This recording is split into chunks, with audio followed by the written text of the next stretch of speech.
Okay, this is 373, week 14, part 4. All right, let's keep going. So this is really my favorite part of the whole scene, and so I think it's definitely worth looking at. If you meet a thief, you may suspect him, by virtue of your office, to be no true man. And for any such kind of men, the less you meddle or make with them, why the more is for your honesty. Meaning, don't mess around with bad people. That's going to make you bad. Now, this watchman is a little smarter, so he tries to correct him. If we know him to be a thief, shall we not lay hands on him? Like, wait a minute, if we're sure he's a thief, aren't we supposed to arrest him? Dogberry says, truly by your office you may. Like, I guess since you're cops, you're allowed to. But I think those that touch pitch will be defiled. Meaning that it's if you touch coal, it will make your hands black. And this is a metaphor for if you grab a thief, that might have a bad effect on your soul because you don't want to be around bad people. um, Truly by office you may, but I think those that touch pitch will be defiled.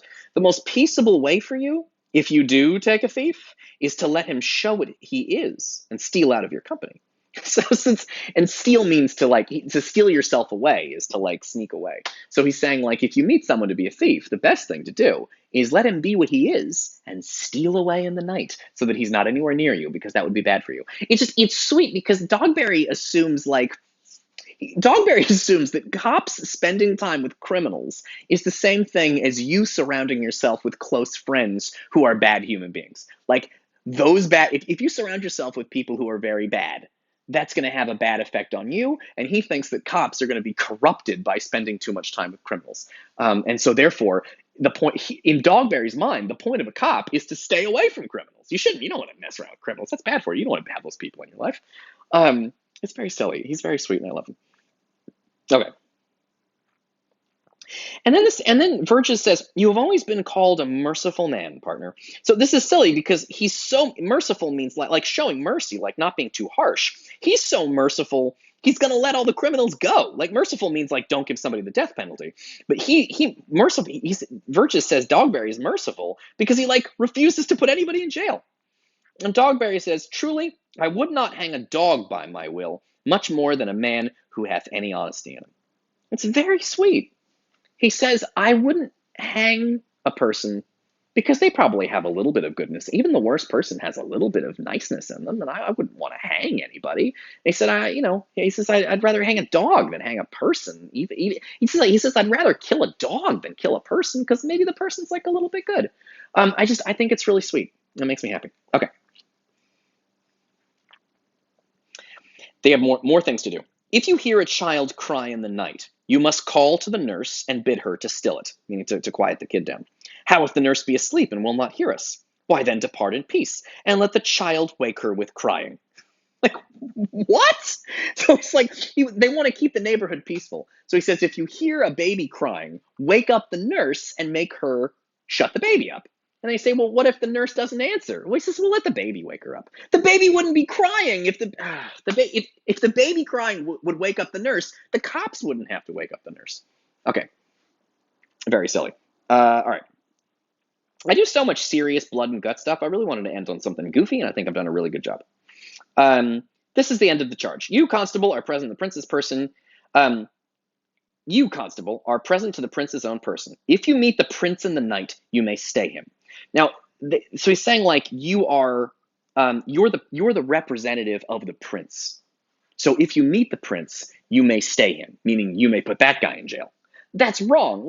He's saying you can arrest the prince. No, you can't do that. So his partner has to correct him. So he says, if you meet the prince in the night, you may stay him, meaning you may arrest the prince. And Verges says, nay, by Our Lady, I think he cannot. By Our Lady means the Madonna. Nay, by Our Lady, I think he cannot. You're not allowed to keep the prince in jail. 5 shillings to 1 on it, that any man that knows the statutes, he may stay him. Marry, notwithstanding the prince be willing. For indeed the watch ought to offend no man, and it is an offense to stay a man against his will. This is destroying the entire concept of the police.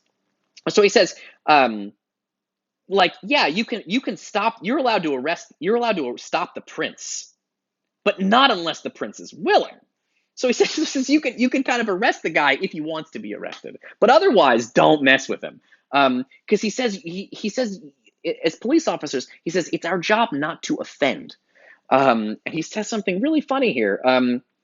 For indeed, the watch ought to offend no man, and it is an offense to stay a man, meaning to hold a man, against his will. That is an argument against all jail everywhere. But he says it's offensive to hold people when they don't want to be held. It's offensive to lock someone up when they don't want to be locked up. So you should stop. So if you see the prince, stop him, but only if the prince is willing. You don't want to be grabbing people who are unwilling to go with you. But of course, all criminals are unwilling to go to jail. This is a silly argument that's kind of against cops entirely. Cool. Okay, this is going good.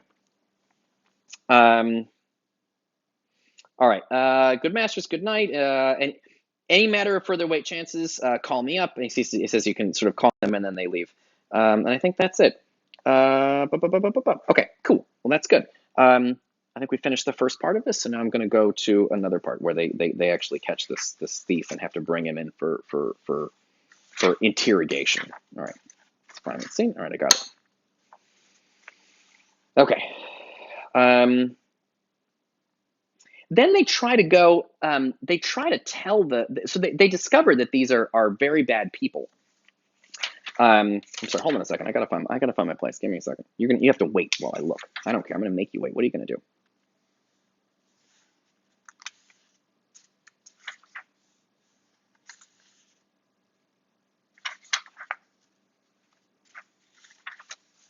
I'm looking. Give me a second. So he tries to warn the prince what he finds. They end up arresting some people, and he tries to warn him. And the guy says, "What would you with me, honest neighbor?" And he says, "Well, I would have some confidence with you that discerns you nearly." He means concerns you. Brief, I pray you, for you see it is a busy time with me, because his daughter's about to get married. And Dogberry's uncovered a plot to ruin the wedding, but this guy's in so much of a hurry, he won't listen to him. He says, "Brief, I pray you, for you see it's a busy time with me." He's not paying attention. "Mary, this is it, sir." "Yes, in truth, it is, sir." "What is it, my good friends?" They're being so, they're trying to be fancy with him, and they're not actually telling him what he wants to know. "Goodman Burgess, sir, speaks a little off the matter. An old man, sir, his wits are not so blunt as God would help. I would desire they were, but in faith, honest as the skin between his brows. Yes, I thank God I am as honest as any man living that is an old man, no honester than I." They're just talking to each other when their job is to talk to Leonato and tell him what's going on. "Neighbors, you are tedious. It pleases your worship to say so." Tedious means boring. Dogberry thinks it's a compliment. "But we are the poor duke's officers. Truly, for my own part, if I were as tedious as a king, I would find it in my heart to bestow it on your worship." And they just kind of ramble on, and completely they don't get their message out. They basically, Verges and Dogberry just kind of argue with each other, and they're trying to be fancy and impressive to this guy. I'm sorry, I think my headphones may have just died. I'm gonna pick this up in the next video.